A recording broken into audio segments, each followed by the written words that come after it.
प्रातः स्मरणीय संत शिरोमणि आचार्य भगवान श्री विद्यासागर जी महाराज की, परम पूज्य वर्तमान आचार्य श्री समय सागर जी महाराज की, परम पूज्य गुणायतन प्रणीता प्रखर वक्ता भावना योग प्रवर्तक गुरुवर श्री प्रमाण सागर जी महाराज की, परम पूज्य मुनि श्री निर्वेक सागर जी संधान सागर जी महाराज की, समस्त मुनि संघ की।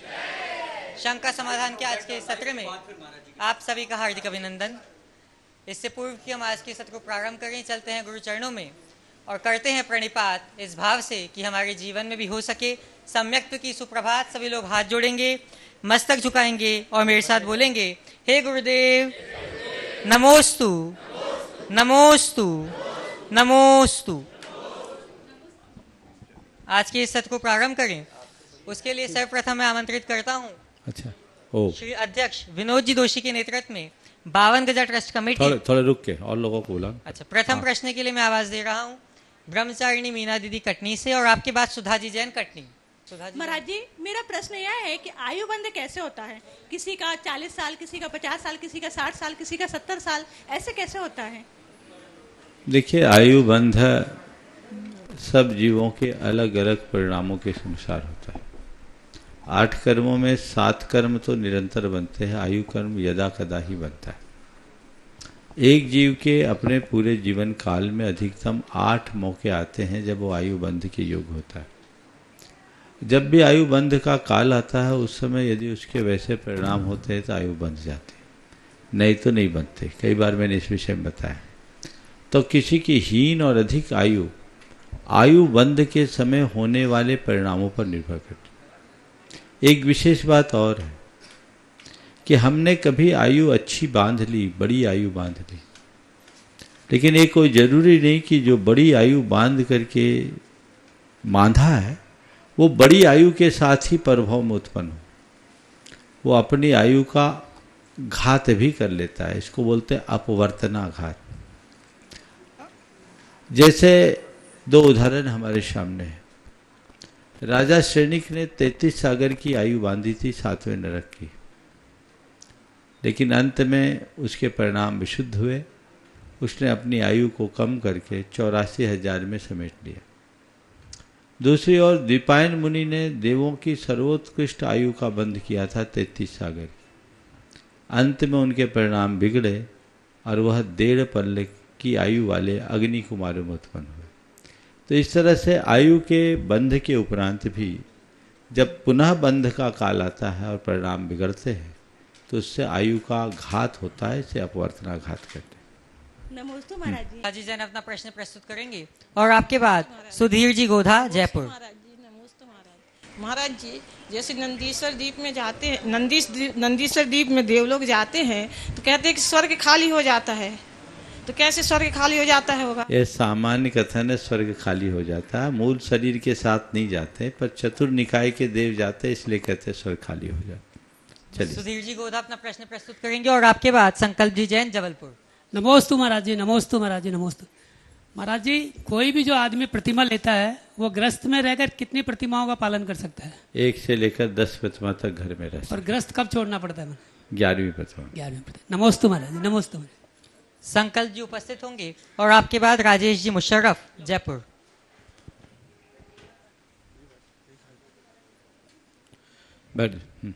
मुनिश्री प्रमाण सागर जी महाराज के चरणों में सादर नमोस्तु नमोस्तु नमोस्तु।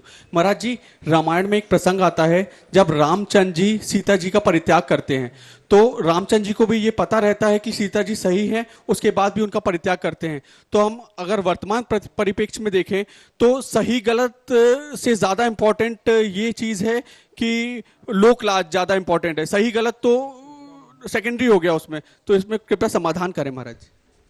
स्थूलतया जब हम इस प्रसंग पर विचार करते हैं तो वही प्रकट होता है जैसा आपने कहा, पर गहराई से जब हम विचार करते हैं तो हमारे सामने कई तरह की निष्पत्तियाँ आती। रामचंद्र जी एक पति ही नहीं, एक राजा भी थे, और एक राजा को अपना राजधर्म भी निभाना जरूरी। वो जानते थे कि सीता निष्कलंक है, लेकिन आम जनों में आई शंका का निवारण करना उनका कर्तव्य था, और ऐसा करने से सीता का चरित्र और उज्जवल हुआ, सीता की प्रतिष्ठा भी बढ़ी। तो कई बार जैसे आप लोकलाज कह रहे हैं, राजधर्म का निर्वाह करने के लिए भी ऐसा काम करना होता है और स्वीकार करना चाहिए। नमस्ते महाराज। राजेश जी मुशर्रफ उपस्थित होंगे और आपके बाद अखिलेश जी जैन दमोह। नमोस्तु भगवान, नमोस्तु। दुर्गापुरा जयपुर से मेरा प्रश्न यह है कि सिद्ध परमेष्ठी के अभिषेक करने चाहिए या नहीं सिद्ध भगवान की प्रतिमा का? अरहंत का अभिषेक होता है। सिद्ध प्रतिमा, अगर जिसे आप लोग सिद्ध प्रतिमा बोलते हैं ना, वो सिद्ध आकृति, आकृतियाँ सिद्ध उसकी तो प्रतिष्ठा भी नहीं होती, केवल शुद्धि होती, इसलिए वो अभिषेक के योग्य नहीं है। उसकी शुद्धि होती, प्रक्षाल होता है। सिद्ध प्रतिमा सिद्धायतनों में विराजमान है, नंदीश्वर दीप आदि में। वो सिद्ध प्रतिमा क्या होती है? जो प्रातिहार रहित प्रतिमा होती है उसे सिद्ध प्रतिमा कहते, तो उसका अभिषेक हो सकता है। नमोस्तु भगवान, नमोस्तु। अखिलेश जी उपस्थित होंगे और आपके बाद आशीष जैन जबलपुर। बोलो कुंडलपुर के बड़े बाबा की जय, आचार्य श्री विद्यासागर महाराज की जय, प्रमाण सागर महाराज जी के समोसरण की जय हो, हमारी आत्मा का कल्याण हो। हे स्वामी जी, नमोस्तु नमोस्तु नमोस्तु। हे प्रमाण सागर जी महाराज, मैं यह जानना चाहता हूँ कि सोनागर में 8 मुनिराजों को दीक्षा मिली थी, उनमें कितने मुनिराज अभी साथ में संग में चल रहे हैं और कितने मुनिराज नहीं है? कृपया कर हमें उसकी विवरण की जानकारी दें। नमोस्तु भगवान, नमोस्तु। देखिए, सोनागिर जी में मुझे आदि लेकर 8 मुनि राजों की दीक्षा हुई थी। उसमें हम थे आर्जव सागर जी, माधव सागर जी, पवित्र सागर जी, उत्तम सागर जी, चिन्मय सागर जी, पावन सागर जी और सुख सागर जी, जिसमें अभी हम और पवित्र सागर जी 2 यहाँ एकत्रित थे। चिन्मय सागर जी की समाधि हो गई, बाकी महाराज अन्यत्र विचरण कर रहे। नमोस्तु महाराज जी, नमोस्तु। आशीष जैन जबलपुर और आपके बाद दिनेश जी राही बांदकपुर। नमोस्तु नमोस्तु नमोस्तु महाराज जी। महाराज जी, मेरा प्रश्न यह है कि मेरे आधा से ज़्यादा टाइम मेरा जॉब में ही चला जाता है, तो मैं उतना टाइम धर्म को नहीं दे पाती हूँ जितना मैं पहले दिया करती थी। तो दोनों को बैलेंस करने के लिए क्या किया जाए? देखिए, जॉब है, जॉब आप कर रही हैं तो जॉब में अपना समय देना भी आपका धर्म है, स्वाभाविक है, समय तो बटेगा। तो इसमें क्या करें? पहला काम ये करो कि मुझसे कोई अधर्म ना हो, और दूसरा अपने दिनचर्या को ऐसा व्यवस्थित करने की कोशिश करें कि जितना बन सके हम अपना धर्म ध्यान कर सके। भावों से और क्रियाओं से जितना बने करें। जहाँ क्रियाओं में संभव नहीं है वहाँ भावों से तो कर ही सकते, और जब छुट्टी मिले पूरा कोटा पूरा कर ले। दिनेश जी राही और आपके बाद पंडित मथुरा प्रसाद जी बांदकपुर से। संत शिरोमणि आचार्य गुरु विद्यासागर जी महामुनिराज की जय, कुंडलपुर के बड़े बाबा की जय, पूज्य 108 प्रमाण सागर जी महाराज सवाल की कर लो। हाँ, सीधे। मुनि संघ की जय। महाराज जी, मेरा प्रश्न है, शंका ये है, जैसे स्वतः कोई नियम ले लेते हैं और विशेष परिस्थिति में वो टूट जाता है और फिर वापस उस नियम को पालन करने लगते हैं, तो वैसी परिस्थिति में कौन से पाप का बंध? देखिए, नियम लेने का जब भी भाव हो नियम ले लेना चाहिए, और स्वतः लिए हुए नियम को भी दृढ़तापूर्वक निभाना चाहिए। नियम अरहंत की साक्षी में, सिद्ध की साक्षी में, साधु की साक्षी में और देवताओं की साक्षी में अथवा स्वयं की साक्षी में लिया जाता है। अरहत साक्षिकम, सिद्ध साक्षिकम, साधु साक्षिकम, धर्म साक्षिकम, देवता साक्षिकम, ये हम इस तरह से नियम ले सकते हैं। लेकिन जब भी कोई नियम ले तो निष्ठापूर्वक उसे निभाए। कदाचित नियम टूट जाए तो अपनी निंदा गढ़ा करे छोटे मोटे नियमों के लिए, और निंदा गढ़ा करके उसको पुनः फिर से निभाने का संकल्प ले, और बड़े नियम हो तो गुरुओं से उसका प्रायश्चित। महाराज जी, स्वतः ले लेते हैं नियम, मान लो बड़ा नियम ले लिया और टूट गया, फिर गुरुओं से प्रायश्चित ले। गुरु तो ये बोलते हैं कि भाई जिससे नियम लिया उससे अलग से बात करो। चलो। पंडित मथुरा प्रसाद जी बांदकपुर से और आपके बाद राय सेठ चंद्र कुमार जी मंडला। नमस्ते महाराज जी, नमस्ते महाराज जी, नमस्ते महाराज जी। महाराज जी मेरा प्रश्न है कि मिथ्यात्व वृत्ति में तीर्थंकर वृत्ति का बंद कैसे हो जाता है? हाँ, मिथ्यात्व में तीर्थंकर वृत्ति का बंद कैसे हो जाता है? किसने बोला मिथ्यात्व में तीर्थंकर प्रकृति का बंद महाराज होता जी अभी उसमें कल हमारे यहाँ प्रश्न हुआ था। हाँ, हमारे यहाँ प्रश्न हुआ था कल, तो हम जहाँ प्रश्न हुआ वहाँ पूछो। आपने हो सकता है आधा सुना हो या समझने में चूक हुई हो। मिथ्यात्व में तीर्थंकर प्रकृति का बंध नहीं होता। तीर्थंकर प्रकृति का बंध करने वाला जीव कदाचित मिथ्यात्वी हो जाता है। आप वही बात करना। चलिए, हाँ, एक बार पहले श्री के चरणों में राय सेठ जी अपना प्रश्न प्रस्तुत करें। उससे पूर्व मैं चाहूंगा बंधुओं, आज हमारे बीच में जबलपुर से राष्ट्रीय दिगंबर जन युवा संघ यहाँ बहुत जी युवा महासंघ यहाँ उपस्थित हुआ है। मैं चाहूंगा कि रवि कक्का जी अपना निवेदन प्रस्तुत करेंगे और आपके बाद फिर प्रश्न।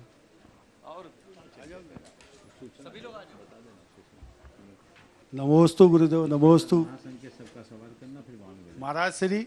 आज हम सभी इस आशा के साथ यहाँ आए हैं कि आपके चरण जबलपुर में पढ़ें और हम लोगों को आपका सानिध्य मिले और जबलपुर जैन समाज को सानिध्य मिले, ऐसी आशा के साथ आपके सामने आज निवेदन करने आए हैं। हम सबकी है अभिलाषा, जबलपुर में हो चौमास। महाराज जी, राष्ट्रीय दिगंबर जैन युवा महासंघ एक ऐसी संस्था है जिसका बीज आपके द्वारा बोया गया था और आपके द्वारा आपके आशीर्वाद रूपी जल से सिंचित किया गया इस संस्था को आज वट वृक्ष जैसा रूप प्रदान हो रहा है। महाराज जी, हम सब परोपकार के कार्य करते हुए, समाज के उद्धारण के काम करते हुए, धर्म प्रभावना के काम करते हुए इस संस्था को अग्रसर कर रहे हैं और हम सबके मन में ये है कि आपका सानिध्य हमको जबलपुर में मिले, जिससे हमारी संस्था और जबलपुर की जैन समाज अपितु पूरे संस्कारधानी के लोग आपकी अमृतवाणी से श्रवण कर अपना पुण्य लाभ करें, पुण्य अर्जन करें। ऐसी हम सबकी भावना है। आपका सानिध्य हम लोग को मिले, यही भावना हम लोग बार बार आपको चरणों में रख रहे हैं। नमोस्तु महाराज, बहुत उत्तम भावना है। और जब तक आपकी भावना पूरी ना हो, अपनी भावना को बनाए रखो, बढ़ाते रहो। ओ हाँ, बोलो सवाल। महर्षि, हम लोग तो अपनी भावना प्रज्वलित बनाए हुए हैं, मगर आपके आशीर्वाद के बिना ये सब संभव नहीं है। बिल्कुल ठीक है। हाँ, तुम लोगों के पास सब जुगाड़ है। आगे सवाल करो। हाँ, बोलो। महर्षि, किसी ने खूब कहा है कि जिसको अपने काम पर भरोसा होता है वो नौकरी करता है, और जिसे अपने आप पर भरोसा होता है वो व्यापार करता है। महर्षि, मेरी शंका यह है कि हम लोग अपने आप पर ऐसा भरोसा कैसे प्रज्वलित करें ताकि हम जीवन पर्यंत तक आपके श्री चरणों में और एवं अपने मालिक पद को बनाए रखें। बहुत अच्छा वाक्य है। जिसे अपने काम पर भरोसा होता है वो नौकरी करता है, और जिसे अपने आप पर भरोसा होता है व्यापार करता है। आपने बिल्कुल सही बात कही। अपने आप पर भरोसा करने के लिए व्यक्ति को अपनी क्षमताओं का आकलन करना चाहिए और अपनी क्षमता और योग्यता का विकास करने का भरपूर प्रयास करना चाहिए। उसके साथ अपने आत्मविश्वास को बढ़ाना चाहिए। हालांकि इस वाक्य को थोड़ा सा और देखना,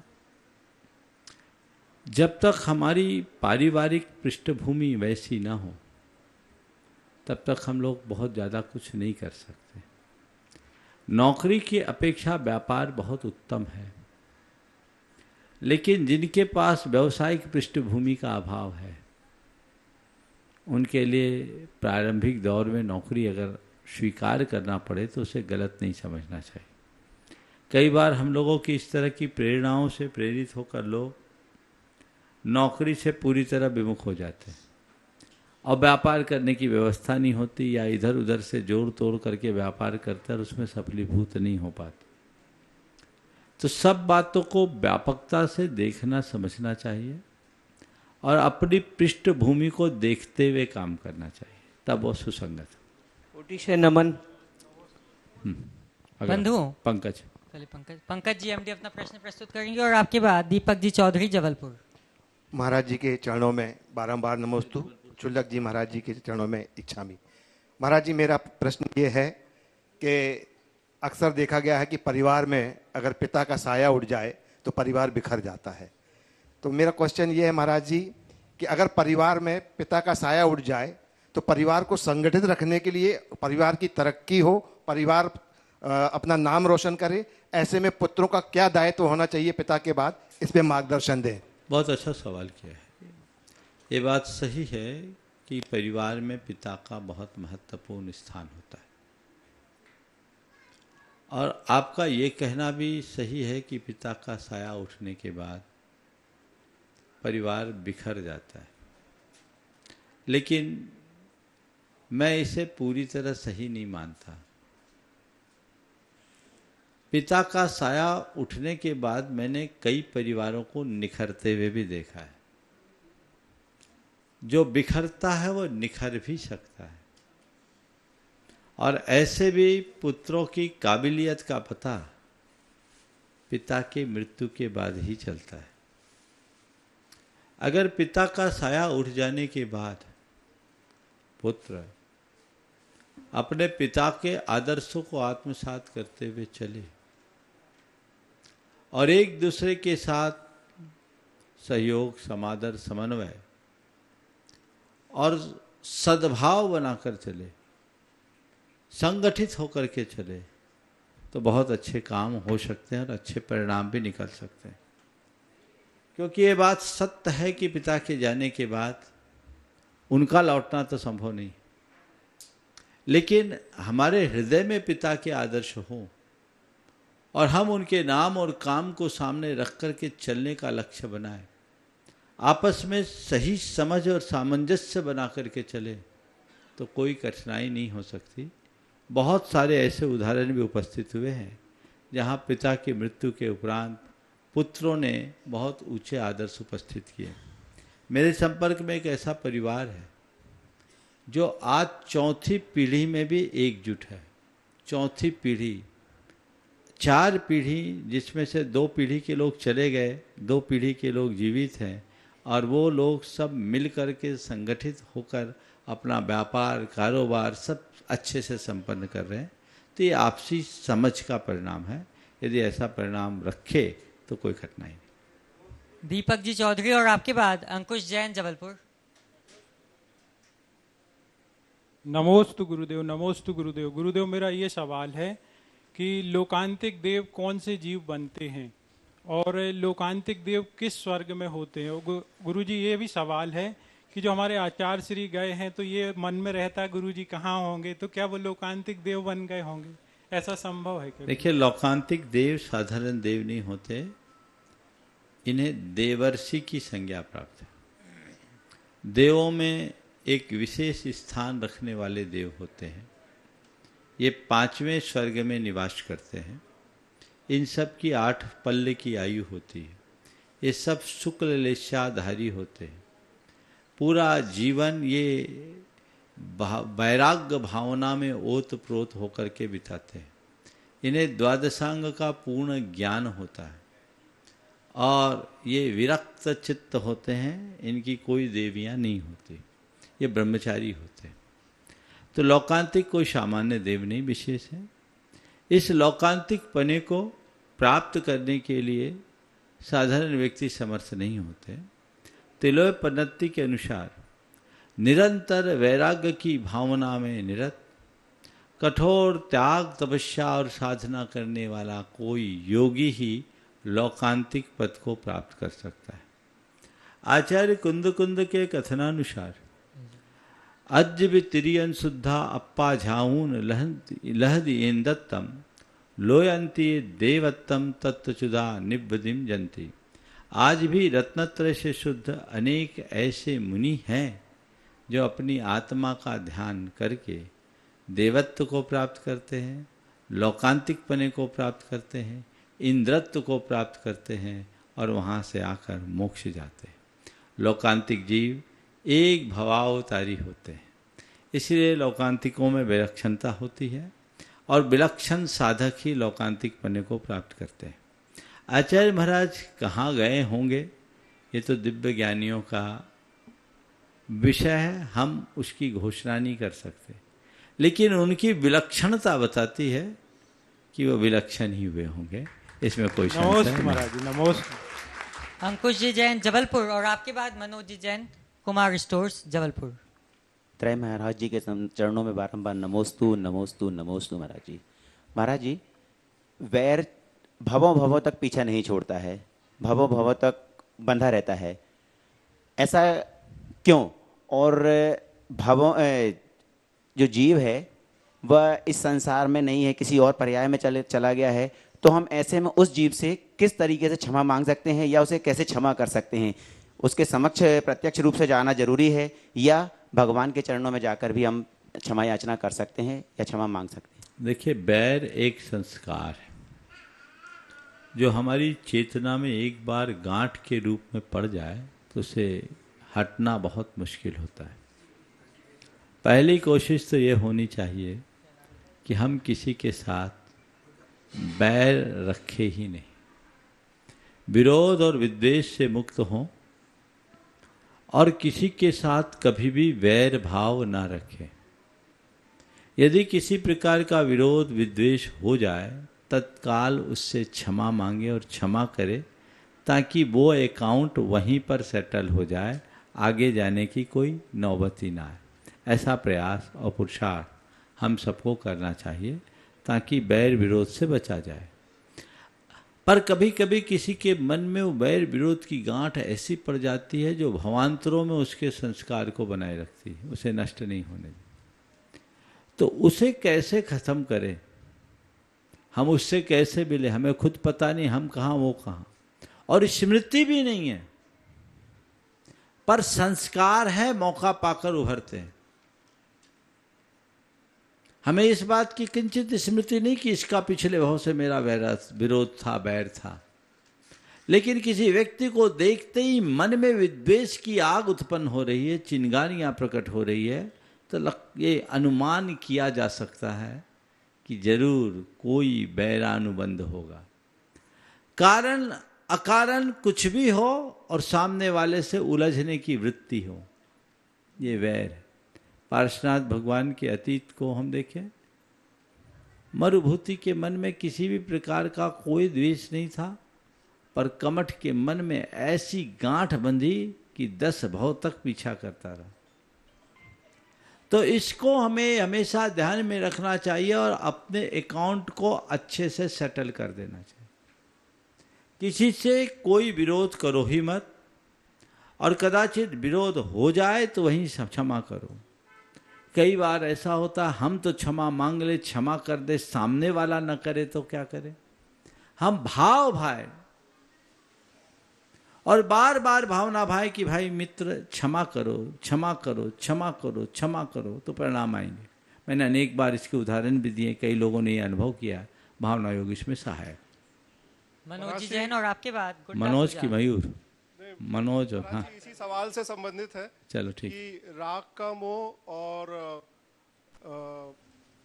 राग का बैर और मोह का बैर, दोनों में क्या अंतर है? राग में बैर नहीं होता, द्वेष में बैर होता है। द्वेष मूलक बैर और मोह मूलक बैर, इनमें क्या अंतर है? द्वेष हुआ, बैर बंधा, थोड़ी देर में निकल गया, लेकिन मोह जन्मांतरों तक चल सकता है, चलता है। राग चले ये कोई जरूरी नहीं। राग भी अगर अनंतानुबंधी या द्वेष भी अनंतानुबंधी मूलक होगा तो मोहानुबंधित है, अनंत भाव तक चल सकता है। मनोज जी जैन और आपके बाद गुड्डा पूजा जबलपुर। परम पूज्य प्रातः स्मरणीय गुरुदेव के चरणों में हमारा और हमारे परिवार का बारंबार नमोस्तु नमोस्तु नमोस्तु गुरुवर। हमारा प्रश्न है गुरुवर, राजनीति का मुख्य धर्म जनसेवा और प्रजाति सुरक्षा है, लेकिन आजकल राजनीति भटक गई है, मुख्य मुद्दों से उठकर सिर्फ वोट बैंक की राजनीति हो गई है। क्या यह सही है? हम देख ही रहे, आप ही बताओ सही है क्या? जब भटक गए तो सही कहाँ से हो? चलिए गुड्डा पूजा जी और आपके बाद विभोर श्रम जैन, कन्नौद खातेगांव। गुरुवर के चरणों में तिरवार नमोस्तु नमोस्तु नमोस्तु। गुरुवर, मेरा प्रश्न भी है और एक समाज के लिए एक चेतना का विषय भी है, तो मैं आपसे आपके मुख से ये संदेश जैन समाज के लिए दिलवाना चाहता हूँ कि आज जो विकृति आ रही है शादियों में, वेज नॉन वेज होटलों में जैन लोग शादी कर रहे हैं और ये बहुत बड़ी विकृति है। जैसे कि मैंने मेरे पास कोई अगर अजैन आता है और वो होटल वेज नॉन वेज है तो मैं बोल देता हूं कि भैया क्षमा चाहता हूं, मैं नहीं जाऊंगा। तो मैं चाहता हूं कि आप अपने मुख से एक बार ऐसा कुछ बोलें कि लोगों को थोड़ा जैन अजैन का वो मतलब निकले और जैन समाज की शादियां ऐसी जगह ना हो जहां अभक्ष भी मिलता है। अपने नायक को तो आगे बुला लो, पीछे काहे खड़े, आ जाओ सामने। हाँ, तो गुरुवर ये बहुत बड़ी विकृति है और हम चाहते हैं कि जैसे अगर कोई हमको कार्ड भी देता है और वो होटल अभक्ष है तो हम चाहें कि उसका बहिष्कार करें। कैसे करें? देखिए, ये एक बहुत ही ज्वलंत विषय। आजकल डेस्टिनेशन वेडिंग की प्रवृत्ति बहुत बढ़ गई। प्राय लोग अब अपने वैवाहिक कार्यक्रमों को दूरस्थ जाकर के ही संपन्न करते हैं। इसमें फिजूल खर्ची और अन्य चीज़ें तो है ही, लेकिन ये धार्मिक और सामाजिक दृष्टि से सर्वथा गलत है। हमारे धर्म शास्त्रों के अनुसार विवाह का कार्यक्रम किसी पुण्य आश्रम में करना चाहिए। विवाह संस्कार कोई एक क्रिया मात्र नहीं है, आप सबके जीवन का एक बड़ा मांगलिक संस्कार है, जिससे आपका संपूर्ण भविष्य क्या पूरा वंश टिका। आदि पुराण में इस विषय में बड़ा स्पष्ट उल्लेख है कि ऐसे आयोजन किसी पुण्य आश्रम में होना चाहिए और सिद्ध साक्षी के, सिद्ध प्रतिमा साक्षी के, यानी आगम की इस व्यवस्था के अनुसार वैवाहिक कार्यक्रम वहीं होना चाहिए जहां भगवान के दर्शन भी सुलभ हो, भगवान की साक्षी हो। पुण्य आश्रम हो, पुण्य स्थल हो, ये ध्यान में रखना चाहिए। अब आजकल आप लोग 5 स्टार होटलों में विवाह आदि के कार्यक्रम करते हो, कहाँ पुण्य आश्रम? वहाँ तो आपके इस वैवाहिक कार्यक्रम के कुछ घंटों पूर्व ही कोई अनाचार भी हुआ होगा। किसी ने विवाह किया हो और उसके यहाँ मांसाहार भी परोसा गया हो, यानी कुछ घंटों पहले जहां आहें और चित्कारे गूंजी हो वहां विवाह का संस्कार किया जा रहा है। ये कैसी विडंबना है। और फिर संस्कार को सिद्ध प्रतिमा साक्षिकम बोला, ऐसी जगह विवाह कर लो जिसमें शादी करने वालों को भी देव दर्शन सुलभ न हो। रिसोर्ट्स में जो प्राय शहरों से 10-10, 20-20 किलोमीटर दूर रहते हैं, कहाँ? ये बहुत ही सोचनीय विषय है और इसमें समाज का बड़ा भारी नुकसान हो रहा है, पैसों की बर्बादी। पहले विवाह होता था, शादी विवाह में जो खर्चे होते थे वो लड़के लड़की पर होते थे, दहेज के रूप में आभूषण और वस्त्र आदि दिए जाते थे, उसमें खर्चा होता था। आज तो शादी के बजट में सबसे ज़्यादा खर्चा वेन्यू और कैटरिंग में होता है। यह है ना, बर्बादी है, इससे बचना चाहिए। और यदि बाहर जाके वैवाहिक कार्यक्रम करने हैं तो धर्म स्थलों में करना चाहिए, वहां की मर्यादा को सुरक्षित रखते हुए। लोकल में भी हो रहे हैं महाराज, लोकल में भी बहुत हो रहे हैं। हाँ, मैं बता रहा हूं, वहां की मर्यादाओं को बचाते हुए, धर्मस्थलों की मर्यादा को बचाकर, इस तरह वेज, नॉन वेज और अन्य प्रकार की विकृतियां जिस तरीके से प्रवर्तित होने लगी है, ये समाज का सत्यानाश करेगी। आपने कहा बहिष्कार करें, अब तो लोग बहिष्कार का ही बहिष्कार कर देंगे, क्योंकि लोगों की सोच बिगड़ गई। एक चेतना जागृत होनी चाहिए। आप अगर इस बात के लिए संकल्पित हो जाए कि इस तरह के कोई भी आयोजन होंगे, हमें सामने वाला कार्ड देने आएगा क्या, सॉरी आपके कार्यक्रम के लिए हम अपनी सहभागिता नहीं दे पाएंगे। क्यों? आपके जिस कार्यक्रम में, जिस स्थान पर कार्यक्रम है, उस कार्यक्रम में वेज नॉन वेज सब बनता है, हम उसका अनुमोदन नहीं कर सकते। हमारे मुख से उनका अनुमोदन भी पाप का अनुमोदन है, हम पाप के भागी नहीं बन सकते। कितनी विकृतियां आ गई। अब तो शादी विवाहों में शराब के कैरेट्स भी आने लगे, कॉकटेल पार्टियां भी आने लगी। ये समाज के संपन्न होने का द्योतक है या सब दिखने का उपहास, ये लोगों को सोचना चाहिए। ये बहुत ही गंभीर और चिंतनीय विषय है और आम आदमी की बात तो जाने दीजिए, अच्छे अच्छे गुरु भक्तों के यहाँ भी ऐसा होने लगा है। ये बहुत सोचनीय है। मुझे तो वह सुन करके बेहद वेदना हुई थी। आज से कुछ वर्ष पूर्व एक महानगर में, आप लोगों के यहाँ एक चलन है कि विवाह के कार्ड को भगवान के मंदिर में रखते हैं, गुरुओं को भी देते हैं। तो आजकल कई तरह के कार्ड आते हैं। एक मुनि महाराज, आचार्य महाराज थे कहीं के किसी महानगर में, उनके पास शादी का कार्ड रखा गया। उस कार्ड में शराब की बोतल भी थी। ये आज का ये विकृत तस्वीर है। कितना घिनौना कृत्य है। इस पर विचार होना चाहिए और समाज को आगे बढ़कर आना चाहिए। युवाओं को विशेष रूप से ध्यान देना चाहिए। यदि इन बातों को हमने आज नजरअंदाज कर दिया तो आने वाले दिनों में परिणाम कभी अच्छे नहीं आएंगे, हमारी सारी पीढ़ी बर्बाद हो जाएगी।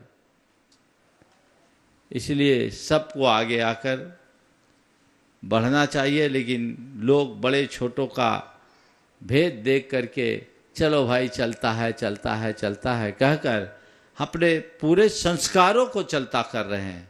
ये अच्छी बात नहीं है।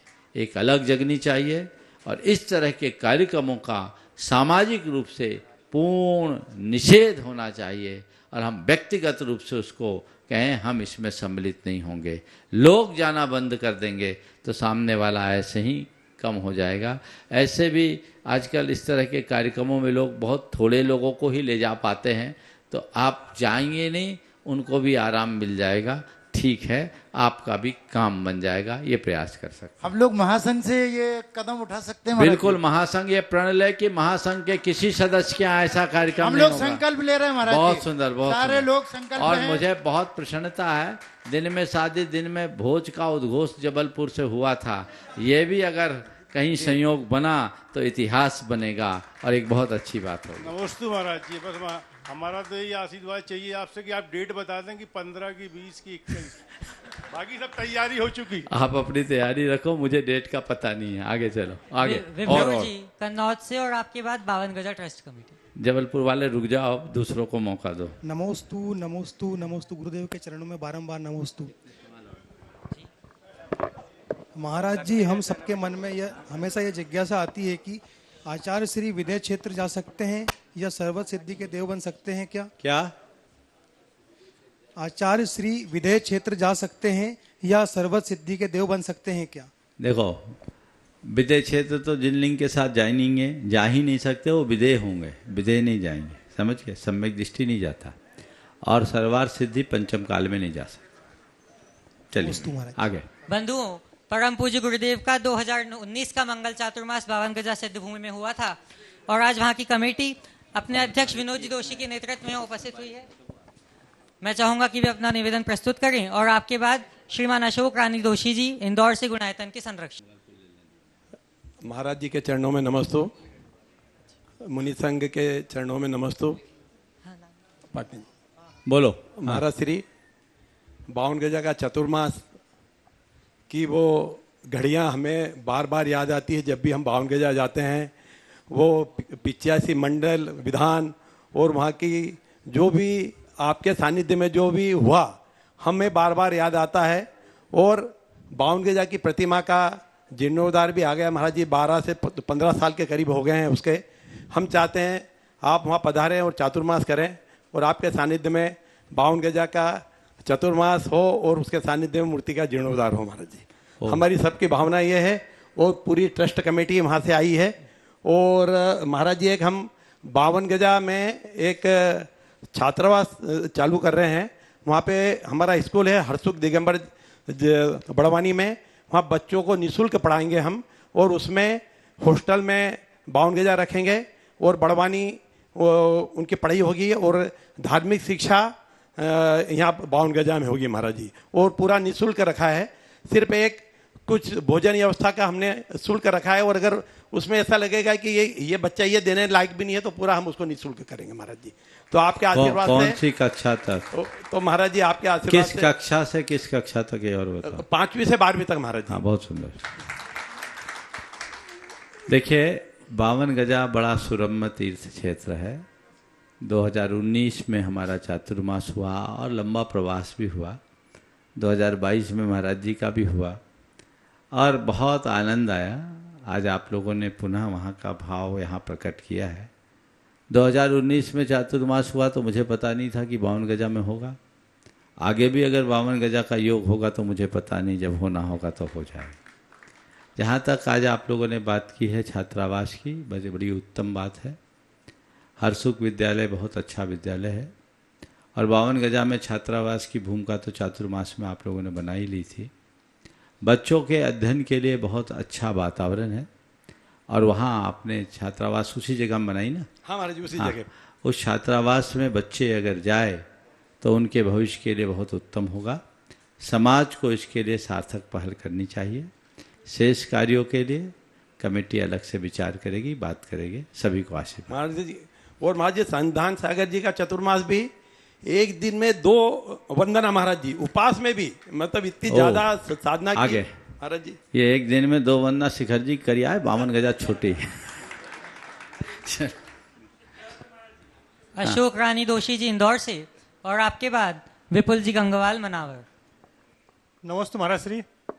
दयोदय ट्रस्ट इंदौर रेवती रेंज, समग्र जैन समाज इंदौर, 52 गजा ट्रस्ट एवं गुणायतन परिवार की ओर से भी मेरे की ओर से आपके चरणों में सतसत, सभी मुनि राजों के चरणों में सतसत वंदन। विनय यह है महाराज जी कि आप, चूंकि आपका विहार तो हो ही रहा है और आपने ये कहा है आपके अभी प्रवचनों में कि आचार्य श्री के जो अधूरे काम है हम पूरा करेंगे निश्चित रूप से। तो सबसे पहला नंबर उसका इंदौर का आता है कि आप इंदौर में आए, इंदौर में चतुर्मास करें और उसके बाद फिर आप 52 गजा की ओर प्रस्थान करें। आने में फिर जबलपुर है ही अपना, वो उसमें कोई दिक्कत ही नहीं है महाराज। और उसके बाद गुणायतन, जाने में आने में जैसा भी करना। तो ये आपसे निवेदन है महाराज श्री। प्रश्न महाराज श्री ये है कि शब्दों में बहुत ताकत होती है। शब्दों से आदमी महान भी बनता है और शब्दों से ही महाभारत भी हो जाती है। तो एक गुरुदेव के जो शब्द रहते हैं, एक गुरु के शब्द रहते हैं, उसमें कितनी ताकत होती है, और गुरुदेव के गुरु जो हमारे आचार्य श्री थे उनके शब्दों में कितनी ताकत थी।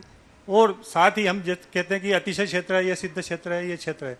लेकिन जब हमारे गुरुजी जहाँ जिस क्षेत्र में रहते थे वो सब अतिशय सिद्ध सब बन जाता था। वहाँ हजारों लोगों की भीड़ हो जाती थी, वहाँ होटलों में, धर्मशाला में जगह नहीं मिलती थी। आज अगर वहाँ नहीं है तो वो सिद्ध, जैसे चंद्रगिरी की बात कर रहा हूँ, तो वीरान हो जाता है। तो महाराज श्री उनमें कितना अतिशय था और कितनी सिद्धि थी, जरा हम आपके श्रीमुख से इसलिए सुनना चाहते हैं कि बहुत सुकून मिलता है गुरु जी के बारे में। देखिए, आप लोगों ने निवेदन किया है, सबको हक है निवेदन करने का, और आप लोग निवेदन कीजिए। जिसका नियोग होगा उसको लाभ मिलेगा।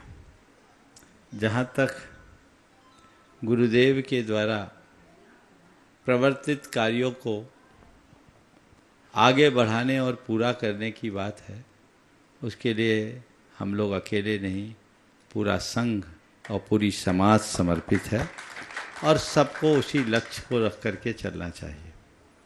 आपने बहुत अच्छा सवाल किया। शब्दों की सामर्थ्य अपार है, लेकिन गुरुओं के मुख से निकलने वाले शब्द और अधिक महात्म्य रखते हैं।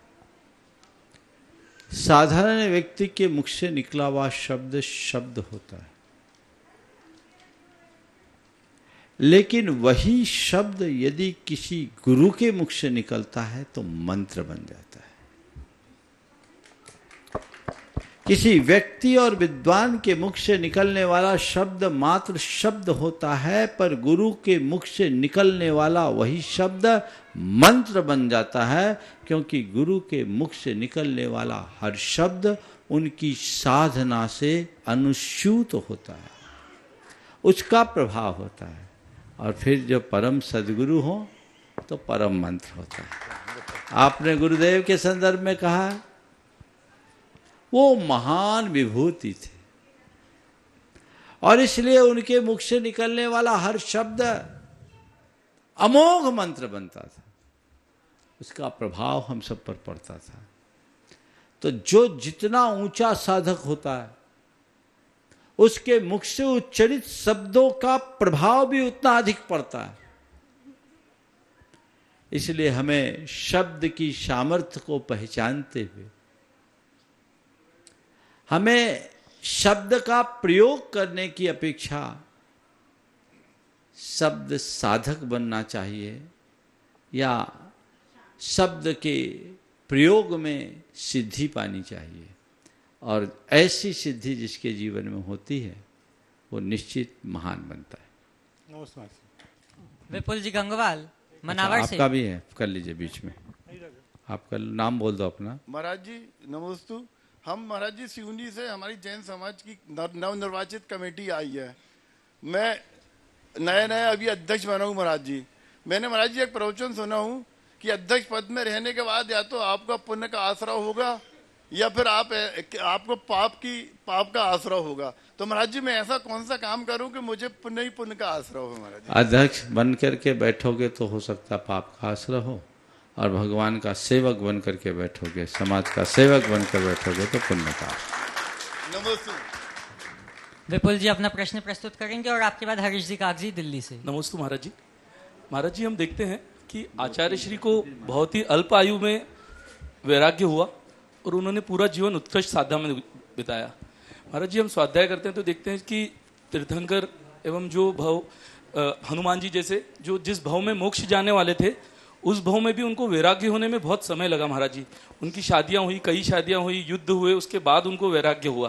तो महाराज जी जब उनको उसी भव में मोक्ष होना था फिर इतना समय लगा, जबकि पूरे आचार्य संघ को हम देखते हैं कि बहुत ही अल्प आयु में वैराग्य हो गया और आपको आचार्य श्री का दर्शन से वैराग्य हुआ।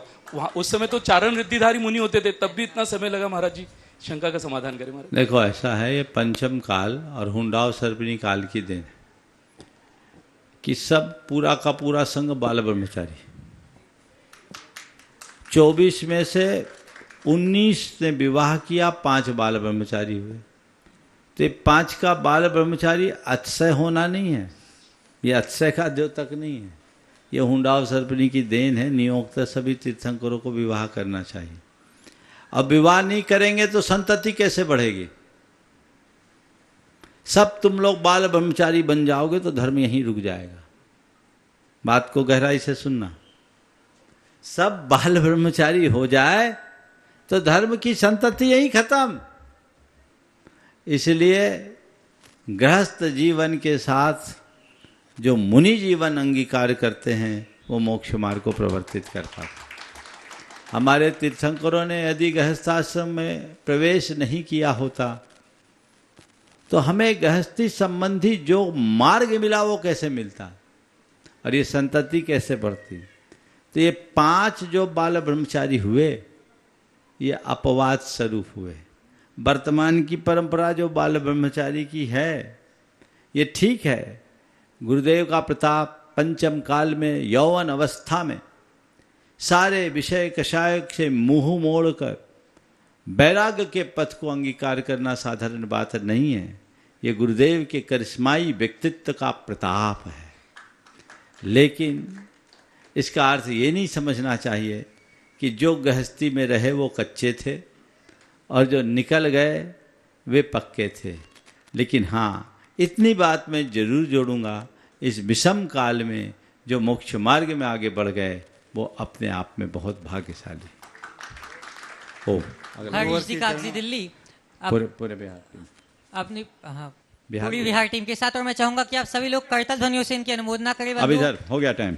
यह त्रियोग से गुरु सेवा में लगे तत्पर है, सभी लोग करतल ध्वनियों से इनकी अनुमोदना करें। और आपके बाद आकांक्षा जी जैन हिंडोरिया। गुरुवार के चरणों में नमोस्तु नमोस्तु नमोस्तु।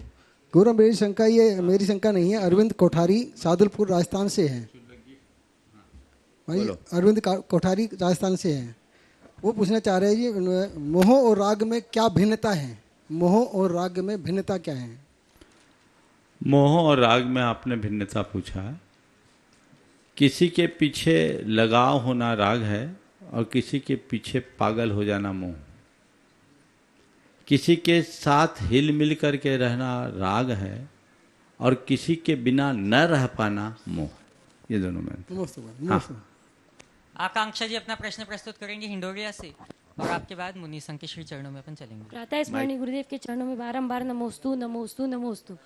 महाराज श्री जी, तीर्थंकर प्रकृति के बंद करने के लिए 16 कारण भावनाएं भाई जाती हैं और उनके माता पिता बनने के लिए भी कोई विशेष भावनाएं भाई जाती हैं। ऐसा आगम में कोई विधान नहीं आया कि तीर्थंकर की माता पिता बनने के लिए कोई विशेष भावना भाई जाए। ठीक है, हाँ बोलो। अब हम सभी चलते हैं पूज्य मुनि संघ के श्री चरणों में और निवेदन करते हैं सर्वप्रथम शुल्लक श्री समादर सागर जी महाराज के चरणों में कि हे महाराज श्री, आपके प्रश्न के माध्यम से हम सबको मार्गदर्शन प्राप्त हो। इच्छामी महाराज जी। महाराज जी चरणों में नमोस्तु नमोस्तु नमोस्तु। महाराज जी, आज वर्तमान में युवा पीढ़ी बहुत ज़्यादा व्यापार में या नौकरी आदि में अपना भविष्य अच्छा कर लेती है बहुत कम समय में, लेकिन जो हमारे बुजुर्ग होते हैं उन्होंने 50 साल में 60 साल में जो किया उन्होंने कम समय में प्राप्त कर लिया। तो वही युवा पीढ़ी आज कोसती है अपने बुजुर्गों को कि तुमने 50 साल में क्या किया जो हमने 5 साल में कर लिया। तो ऐसे युवाओं के लिए महाराज जी आपका मार्गदर्शन। नमस्ते। बहुत ही सामयिक सवाल किया। ये बात सच है कि वर्तमान में बहुत तेजी से ग्रोथ दिख रही और उस ग्रोथ के कारण आज की युवा पीढ़ी अपने माता पिता को कोसते हैं, बुजुर्गों को कोसते हैं कि आपने 50 साल में क्या किया जो हमने 5 साल 10 साल में कर लिया। मैं कहूँगा ऐसे युवाओं को जो अपने माँ बाप को कोसते हैं उन्हें एक ही जवाब देना चाहिए, तुम पूछते हो 50 साल में क्या किया, तुम जैसे नालायक को पैदा किया, पाल पोस के बड़ा किया। जो अपने माँ बाप के आगे ऐसे जवाब दे रहा है, ऐसे सवाल कर रहा है, धिक्कार है उसे। समय काल के अनुरूप परिवर्तन होता है तो ग्रोथ होता है। एक समय था जब केवल टेस्ट मैच चलता था, तब कोई भी बल्लेबाज बहुत मुश्किल से शतक बनाया करता था, चलता था। फिर वनडे आया, थोड़े थोड़े मैच होते थे तो जल्दी जल्दी जल्दी जल्दी कितने भी जल्दी खेले तो उसकी ज़िंदगी बीत जाती थी, तब 10-20 सेंचुरी बना पाता था। लेकिन जब मैचों का दौर बढ़ने लगा और मैच खेलने का मौका जल्दी जल्दी मिलने लगा तो 50 और 100 शतक बनाने में अब देर नहीं रखते।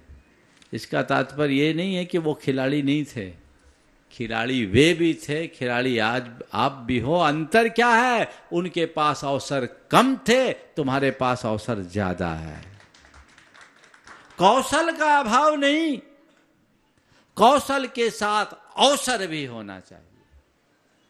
आज अवसर बढ़े हैं, टेक्नोलॉजी के युग में हैं, इसलिए उस अवसर का लाभ उठा करके तुम अगर पनप रहे हो तो तुम्हें अकड़ने की जगह अपने माता पिता के चरणों में समर्पित होना चाहिए।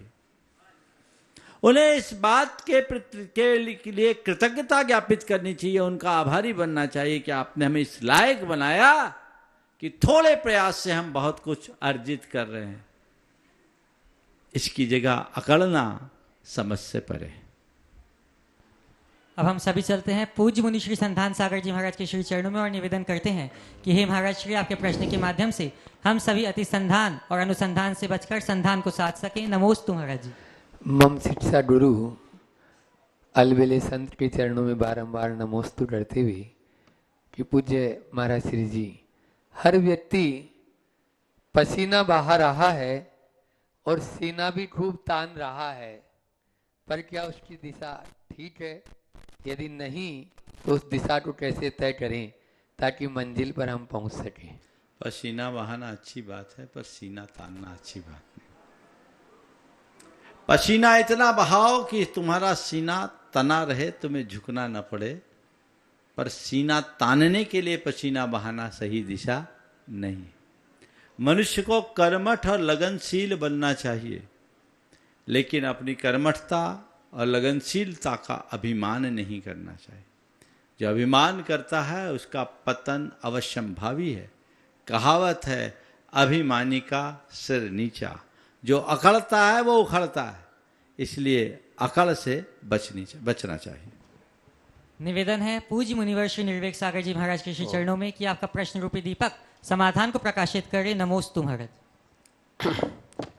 मुनि श्री को नमोस्तु करते हुए वर्तमान में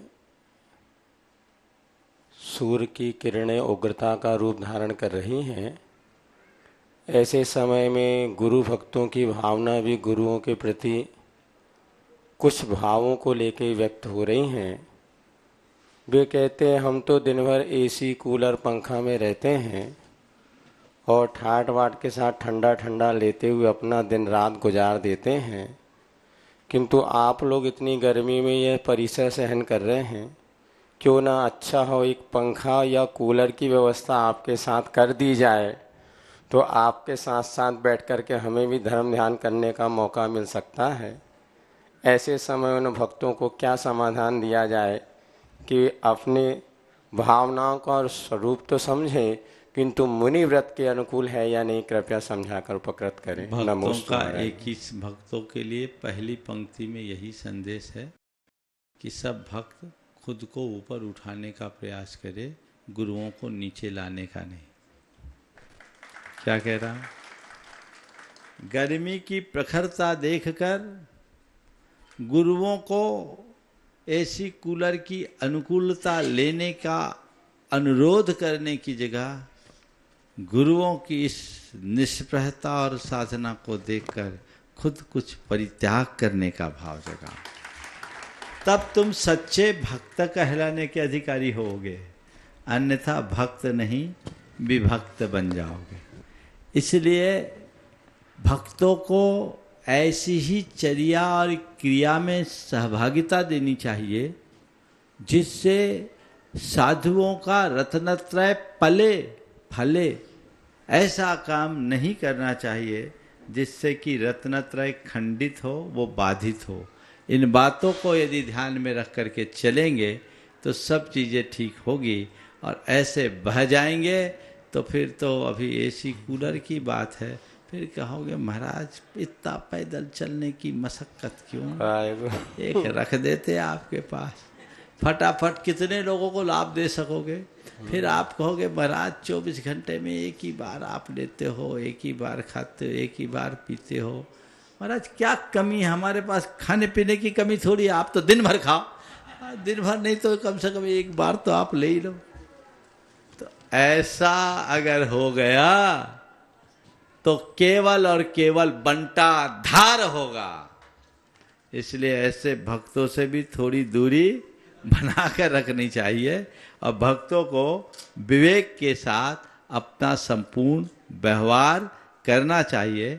विवेक के अभाव में सारी क्रियाएं व्यर्थ हो जाती है, इसलिए विवेक मत्ता का सबको पूरी तरह से ध्यान रखना चाहिए। कल की घोषणा बंधु कुंडलपुर से विहरमाण पूज्य मुनि संघ का कल दमोह की नगरी में पावन मंगल प्रवेश कल प्रातःकाल की बेला में होगा। आप सभी लोग इस अवसर के, इस सौभाग्य के साक्षी बने। आज का सत्र यहीं पर विराम। बोलिए परम पूज्य आचार्य गुरुवर श्री विद्यासागर जी महाराज की, परम पूज्य गुरुवर श्री प्रमाण सागर जी महाराज की, वर्तमान आचार्य परम पूज्य मुनि श्री समय सागर जी महाराज की, समस्त मुनि संघ की। नमोस्तु।